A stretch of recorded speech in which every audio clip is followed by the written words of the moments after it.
Today we welcome local author Frank Pengitore. Thank you for joining us for our Meet the Author program offered by the Virginia Beach Public Library. It is my pleasure to participate in this interview and to participate in your program, Chris. I'm really happy to do it. Thank you. Let me begin by asking you to tell us about your background and how you got started with writing. Well, I'm originally from New Jersey. I graduated from Seton Hall University, got my bachelor's and master's degree. And then I was in the Army for 20 years, retired as a lieutenant colonel, spending about half my time in Europe in armored units in a variety of command and staff assignments. When I left the Army, I worked for a very short time as a defense contractor, but then I had the opportunity to do what I really love to do, and that's teach.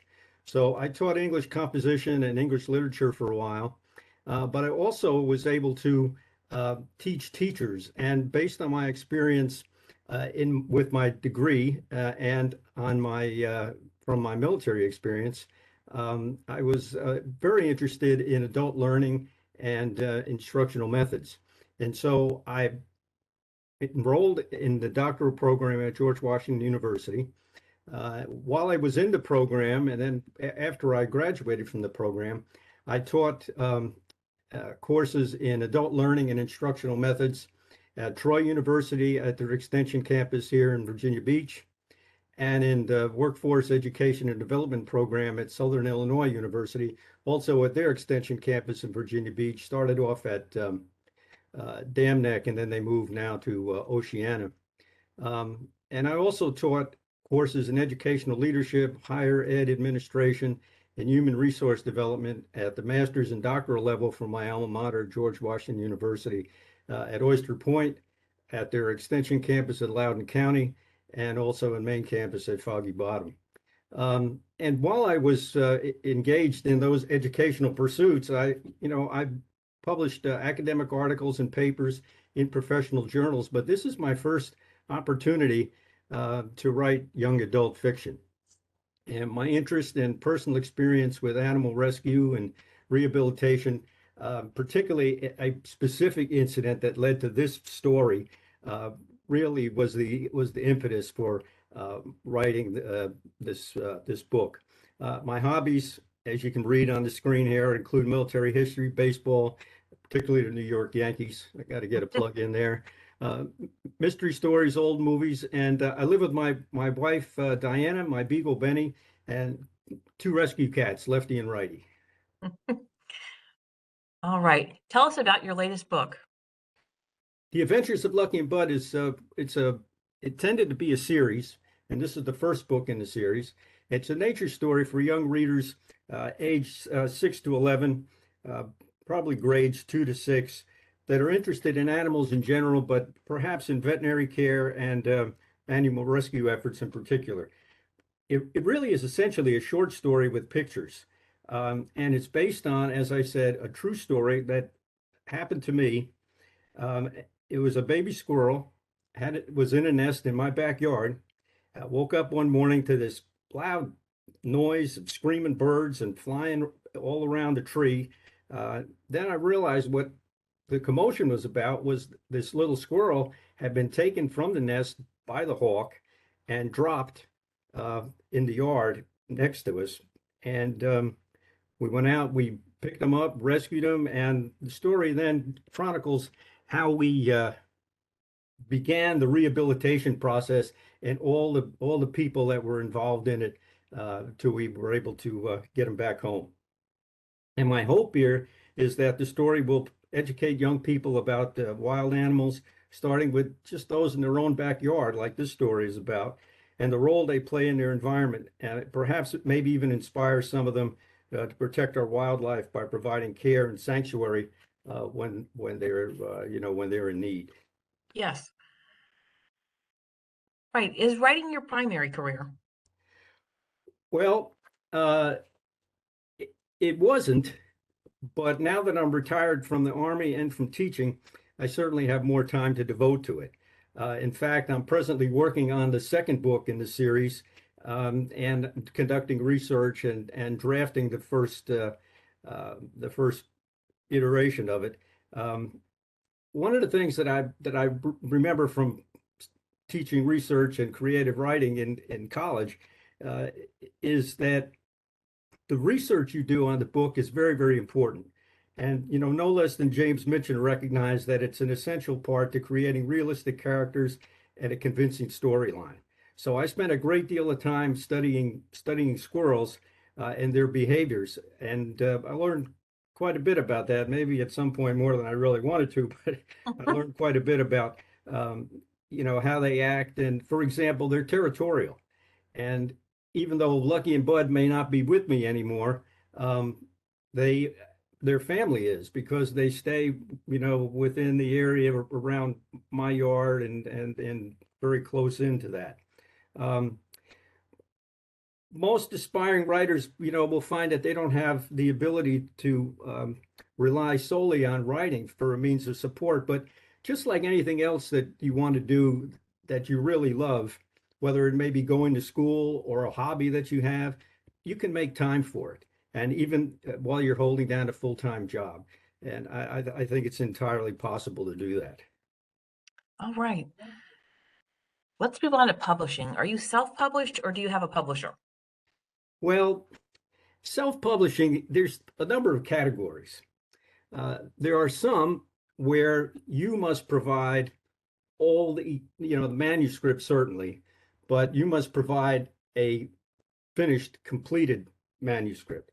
If it's a children's book, you must provide the illustrations. Even if it's not a children's book, you have to provide the graphic for the cover and what the design would look like.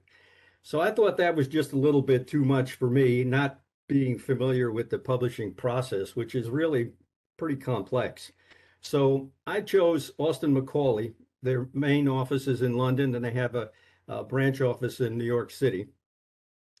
And for starters, I think a children's book requires the skills of an accomplished illustrator to bring the story to life, and that's just not me. I'm not. That's not. That's not one of my strong suits. Uh, Yes. and among the other advantages of using a publisher is the experience that the staff brings to physically getting the book printed in a variety of formats, to include, digital format, and getting it to market. And there's no doubt about it that cost is a factor. And unless the new writer has written a bestseller right out of the block, or he's famous, or as I say, infamous works as well, the likelihood that a publisher will pay a new author to publish the book is slim to none. So when choosing a publisher, it's important to read the contract proposal very carefully. For example, who owns the right to the book, the story, and the illustrations? How many changes can the author make before the book is approved by the author to go to print? Some publishers restrict the number of changes you can make. I was not restricted. And the illustrations took nearly a year to get exactly the way I wanted them to be. The other things to consider is what will be the price of the book in all formats. And the publisher's he's pretty strict on that. They know what the book costs, they know what it'll sell for, and there's not much negotiation there. And nor is there really much negotiation on what the total cost will be to you, but you need to understand what that is and all the activities that go along with that, what they will do for you. So there's just some of the questions. But when you're satisfied with the answers, it's very, very wise to have the contract reviewed for legal sufficiency before signing it, because you are bound by that contract, and you just have to live with it. If there's something in there that you overlooked, then it's just too late. Yes. Tell me, how do you promote your work? Well, my publisher has made the books available for sale on its website and those of Amazon and Barnes and Noble. But personally, I just promote the book through word of mouth by attending book fairs at elementary schools and libraries. Sometimes I'm asked to read excerpts of the book on video for an elementary school. I've done that. I'm more than happy to do that. Um, but when you are selling your book, particularly at a fair, promotional materials are a must. I have business cards with a picture of the book and links to where it can be purchased. I have pens, bookmarks, stickers, posters, um, some provided by the publisher, others, my own at my own expense. Yes, Um, but I'm hoping now that I can reach another audience by participating in your Meet the Author program. And so that's why I'm so very happy to do this. good. Well, I hope that for you as well. Where do you get ideas for your books? Well, when you say books, we're talking really for me, it's book. So my first book, as I said, is based on a true story. Um, but as I tell my students, whether they're doing research or whether they're doing composition, creative writing, or what have you, it's best when you write about something that you have experienced, something you know about, or that you have thoroughly researched, and in which you have more than just a passing interest. I mean, that way you will in fact see the project to completion. If you're not really interested in it, it's very easy to just set it aside and not look at it anymore. Research, as I said before, is very important. Could include reading, watching videos, conducting personal interviews, or even visiting a place or observing actual behaviors, like I did, uh, writing about Lucky and Bud. I sat out there in the yard and watched the squirrels and what they do, and so anything that occurs in my book is behavior that would be associated with the squirrels. They're not going to do anything I mean, they may communicate with one another, and they may in fact do that. But beyond that, they're not going to be, flying helicopters to chase down the hawk or anything like that. They're squirrels. And as I previously mentioned, James Mitchell's works were distinguished by the in-depth research he did, and he often traveled to the location of his novel to observe and experience the people and the culture firsthand to give his work proper historical context. And I think that's very, very, very important. Tell us a little bit about your writing process. Okay, as I said, I consider these two books, the one I've written and the one I'm working on now, really to be short stories for young readers. So I first begin with a general idea of what I want the book to be about. And at the same time, I'm thinking about a theme or a lesson. The theme or the lesson may develop as I go through the story. I had a lesson in mind in the first book, but it really developed as I'm progressing with the second book. Uh, then I plan how the story will start and how I think it will end, although neither one of those is set in stone. And the end I've changed several times now in the second book. Uh, Predictably, my next step is to flesh out the middle.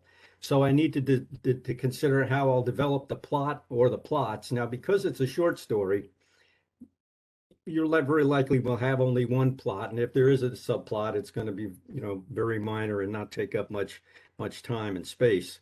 Um, what events, what in the rising action will lead to the climax, and the climax is very important because that's where the whole story points, and you got to make sure.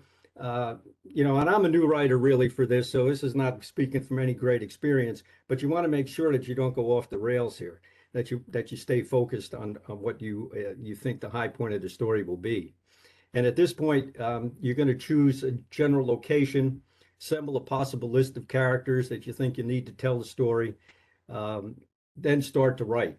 Uh, what I've done in the first book and even in the second book is to assume the role of an objective narrator who describes what he sees, but he doesn't pass judgment on the characters. He allows the characters to tell the story through their own actions and dialogue. And as the story reaches its climax, I have to decide, do I want to resolve any loose ends at the end? So just it's a really nice, happy ending. Or do I want to leave some hanging, perhaps to tease the next book if it's in a series? And that's the way I'm leaning now for the second book. And I did that to some degree in the first, but not very strongly. Most everything was nicely tidied up at the end. Um, and at this point, I want to do a continuity check by reading the whole story again to make sure that everything makes sense. For example, when I wrote the first book, I had intended that Lucky have two brothers and one sister. By the time I got to the end, somehow he had five brothers and two sisters, and I don't know where they all came from. So I had just added them in, I guess, as I went along. So I had to go clean that up at the end. And then finally, you'll have to make sure that you have the artwork for if you're writing a children's book that will accompany the narrative, and that's where storyboarding might be very effective. You'll prepare either photos or sketches to show to the illustrator so that he or she can then create the image that you want to have in your book. The other thing I would add is that just like when I was writing my dissertation, I always try to work on the book a little bit each day, or at least maybe 3, 4 times a week. That could be rewriting it. It's just minor stuff, maybe sometimes a little major work. Revise, proofread, research, create a storyboard, design the artwork. Um, I'm afraid that if you let it sit too long, then you'll lose interest. So touching it, I think, also helps to prevent any prolonged writer's block that inevitably creeps in, no matter how experienced you might be. Sure. I know you've touched on this a little bit earlier, but if you would tell us again, where is your book available for purchase? Okay, The Adventures of Lucky and Bud the Rescue is available online at Amazon, Barnes and Noble, and Austin Macaulay, the publisher, in hardcover, paperback, and Kindle. It also can be found in the Virginia Beach Public Library, New York County Public Library, in your local author section. And I'll put a plug in here for AFK Books and Records on Shore Drive in Virginia Beach. That's also for sale there on the shelf. All right. What is a piece of advice you would give to an aspiring writer? Well, going back to what I said earlier, first of all, write about something you love or in which you have a great interest, and then learn all you can about that. Um, I would advise them after they get it down, on paper and or stroking it out on the keyboard, get about what they want to do. Go back and pay attention to grammar, spelling, punctuation, etc. That may be the old English teacher in me, but it's very important. You can use a grammar tool such as Grammarly or Grammar Coach. You need a little bit more than what Microsoft Word provides. That's just not sufficient.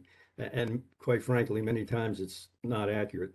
Um, don't rely on the publisher to fix all the mistakes. They simply won't. And the other thing they won't do is they won't check for continuity. So when I mentioned earlier, do a continuity check, that's something they won't do. They just went right by those 5, 6 squirrels that I had that didn't even notice it. Um, write a lot, revise, revise, revise until you are completely satisfied with your work. And your story must be plausible. I mean, it has to make sense. Even fantasies and science fiction have to be believable within the framework that the author created for them. So once you're satisfied with what you've written, consider the layout, including all the illustrations. Again, very important for a children's book because that's half the story, I think. For those writers, storyboards are useful for those writing children's books and matching the narrative with the pictures. And also spend time on the cover of the book because that's what the reader will see, whether it's online or on the shelf in the bookstore. You may not always be able to tell a book by its cover, but it will make an impression, good or bad, and you want obviously to have a good impression. Um, the back cover, can be used to tease the contents, as I've done on my first book here. And then use whatever means you can to promote the book and get the word out. Be shameless about it. I mean, you wrote the book, be proud of the book. I'm sure you are, and just tell everybody that you wrote one and that where it's for sale and how they can obtain one. They can go autograph copy, that kind of thing. A lot of times, I don't believe it or not, it'll make a difference. So don't rely on anyone else to sell your book, not the publisher, not Amazon. You have to make the effort. And so also don't be too cheap to give some away. I know that they cost money and you paid for it, but that can really influence others to buy. And those people that I've given it to are elementary school teachers, librarians, been very, very helpful in that regard. Um, Word of mouth and referrals are invaluable. And my last piece of advice would be actively solicit positive reviews when someone bought the book on Amazon and Barnes and Noble. They matter. Whether you have 5 stars, 4 stars, how many positive comments you have. That makes a big difference because people really look at that. Yes, good advice there. And now, will you read us an excerpt from your book? Yeah, I'll read just the beginning of it. Maybe they generate a little interest in the book. Um, so it started off as just another ordinary day for the squirrel family. Mom and Dad were out busily gathering food, and Junior is the name that I've given to Lucky. Lucky gets the Lucky name at the end of the story, so I'm giving a little something away there. So that's where this is not another character. It's where it comes in. All right. Okay. So, but Junior was asleep in his comfortable bed, waiting for them to return with breakfast, when he was startled by the screeching of blackbirds flying in great numbers all around his tree home. In an instant, everything turned dark, and Junior sensed a huge weight upon him. He became increasingly terrified and filled with despair as he felt the tight grip of the talons of a giant hawk around his belly as he was being lifted up into the air and taken away. He wondered if he would ever see his home and family again. So that's the beginning. And I, obviously, I hope people buy the book and that you read it. And I hope what I've said today here is, you know, I'm not an expert. What I've shared with you are my experiences, and I hope in some way that they're valuable to you. Thank you so much, Frank. Thanks for joining me today. It's been a pleasure talking with you. I wish you the best of luck with your new book. Thank you very much, Chris.